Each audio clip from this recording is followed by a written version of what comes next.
السلام علیکم ورحمۃ اللہ وبرکاتہ۔ امید ہے آپ سب خیر و عافیت سے ہوں گے۔ تو اگر آپ میرے چینل پہ نئے ہیں تو میرے چینل کو سبسکرائب کریں تاکہ آنے والی ہر ویڈیو آپ کو ملتی رہے۔ تو آج ہماری جو صورت ہے وہ ہے سورۃ الناس، جو 30ویں پارے میں آتی ہے۔ اسے ہم شروع کرتے ہیں، اس کو ترجمے کے ساتھ پڑھیں گے، جو بھی غلطی کوتاہی ہو اللہ پاک اسے معاف کرے۔ بسم اللہ الرحمن الرحیم۔ قل اعوذ برب الناس، آپ کہہ دیجئے کہ میں لوگوں کے پروردگار کی پناہ میں آتا ہوں۔ مالک الناس، لوگوں کے مالک کی۔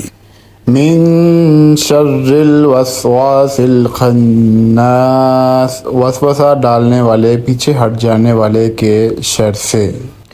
الذی یوسوس فی صدور الناس من الجنۃ والناس، جو لوگوں کے سینوں میں وسوسہ ڈالتا ہے، خواہ وہ جن میں سے ہو یا انسان میں سے۔ جی یہ تھی ہماری آج کی صورت۔ امید ہے آپ کو اچھی لگی ہوگی، لازمی شیئر کریں۔ صدق اللہ العظیم۔